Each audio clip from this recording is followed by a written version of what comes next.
దేవుడు భూమి ఆకాశములను సమస్త జీవరాశులను మనుష్యులను సృష్టించాడు.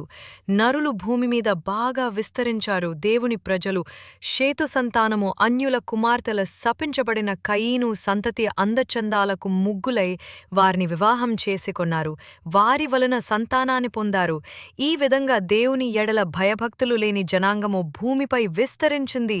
ప్రజలు అక్రమ కార్యాలు చేస్తున్నారు. వారి ఆలోచనలు చెడిపోయాయి. ఇదంతా చూసి దేవుడు చాలా సంతాపపడ్డాడు. నేను భూమిపై సృజించిన నరులను, ఇతర జీవరాశులను పూర్తిగా నాశనం చేస్తాను అనుకున్నాడు. నోవహు యెహోవా దృష్టిలో చాలా దయపొందినవాడు. అతడు నీతిమంతుడు, నిందారహితుడు మరియు దేవునితో నడిచినవాడు. దేవుడు నోవహును పిలిచి ఇలా చెప్పాడు: నేను మహాభయంకరమైన జల ప్రళయం ద్వారా మానవజాతిని, సృష్టిలోని జీవరాశులను నాశనం చేయబోతున్నాను. అయితే నీవు నా దృష్టిలో నీతి మంతుడవుగా కనిపిస్తున్నావు. నేను చెప్పిన విధంగా నీవొక పెద్ద ఓడను తయారు చేయి. దానిలోనికి నీవు, నీ భార్య, నీ 3 కుమారులు, వారి భార్యలు ప్రవేశించండి. నీ వెంబడి భూమిపై ఉన్న అన్ని జంతువులు, పక్షులు మరియు ప్రాకిటి పురుగులన్నింటినీ ఆడ మగ జంటలుగా ఓడలోనికి చేర్చండి. మీకు కావలసిన ఆహార పదార్థాలను సమకూర్చుకోండి. నేను జలప్రళయం రప్పించినప్పుడు నీవు, నీ ఓడలో ఉన్న ప్రాణులు మాత్రమే రక్షింపబడతారు అని చెప్పాడు. నోవహు దేవుని మాటలు విశ్వసించాడు. ఆయన చెప్పిన విధంగా చితిసారపు మానతో ఒక పెద్ద ఓడను తయారు చేయడం మొదలుపెట్టాడు. దాని పొడవు 30 మూరలు, వెడల్పు 50 మూరలు, ఎత్తు 30 మూరలు.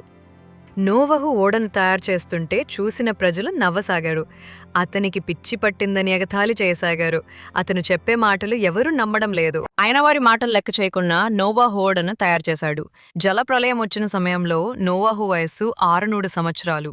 అతనితో పాటు అతని భార్య, కొడుకులు, కోడళ్లు మరియు జంటలుగా జంతువులు, పక్షులు, ప్రాకిడి పురుగులు ఓడలో ప్రవేశించాయి. ఆ ఓడలో ప్రతి జాతికి చెందిన జంతువులు, పక్షులు ఉన్నాయి. 2వ నెల 17 దినము ఆకాశపు తూములు తెరవబడ్డాయి. 40 రోజులు ప్రచండమైన వరము కురిసింది. సముద్రాలు పొంగాయి. భూమిలోని నీటి ఊటలు పైకి వచ్చాయి. భూమి అంతా నీటితో నిండిపోయింది. ఓడ క్రమంగా నీటిపై తేలి ప్రయాణం చేయసాగింది. నీళ్లు 15 మూరల ఎత్తు 23 అడుగులు నిలిచాయి. పల్లెలు, పట్టణాలు, చెట్లు, గుట్టలు అన్నీ మునిగిపోయాయి. భూమిపై ఉన్న సమస్త జీవరాశులు మరణించాయి. భూమి మీద 150 రోజుల వరకు నీళ్లు వ్యాపించి ఉన్నాయి.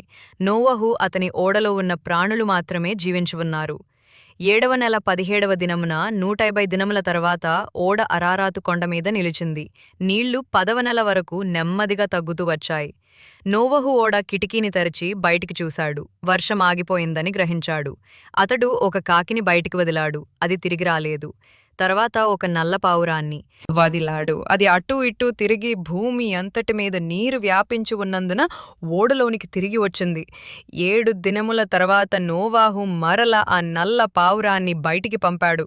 సాయంకాలము అది తిరిగి వచ్చింది. దాని నోటిలో ఒక ఒలీవ కొమ్మ ఆకు ఉంది. ఇంకా 7 దినాలు ఆగి అదే పావురాన్ని వదిలాడు. ఆ పావురం తిరిగి రాలేదు. అందువల్ల భూమిపై నీళ్లు పూర్తిగా తగ్గిపోయాయని నోవాహు గ్రహించాడు. దేవుని ఆజ్ఞ అనుసరించి నోవాహు, అతని కుటుంబ సభ్యులు ఓడలో నుండి బయటికి వచ్చారు. ఓడలో ఉన్న ప్రాణులు కూడా వారిలో పాటు భూమిపైకి వచ్చాయి. అప్పుడు దేవుడు నోవాహుతో ఇలా అన్నాడు: నేను నిన్ను, నీ సంతానాన్ని ఆశీర్వదిస్తాను.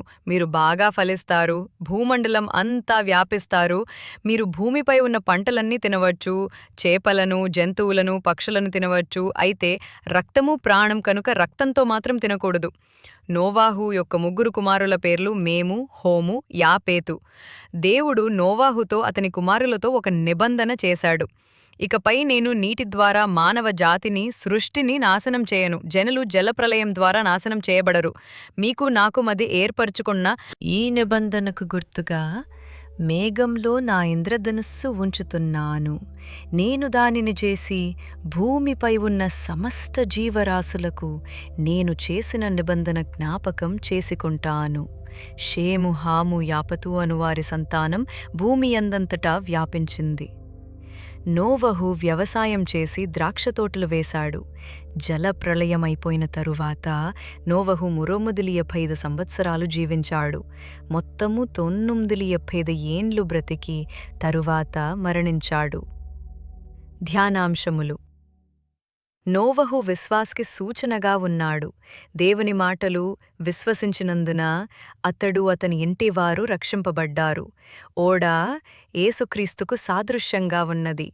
ఓడలో ఉన్న మనుషులు ఇతర ప్రాణులు మరణం తప్పించుకొన్నారు. కాగా ఇప్పుడు క్రీస్తునందున్న వారికి ఏ శిక్ష విధియులేదు అను వాక్యము ధ్యానించదగినది. జలప్రళయంలోని పెనుగాలులు, వర్షము, పెద్ద అలలు అన్నీ ఓడను చాలా ఇబ్బంది పెట్టాయి. ఓడలో ఉన్నవారు మాత్రం భద్రంగా నిశ్చింతగా ఉన్నారు. అలాగే యేసుక్రీస్తు కూడా మనందరి కొరకు శ్రమలు, అవమానాలు సహించి మనకు రక్షణ భాగ్యాన్ని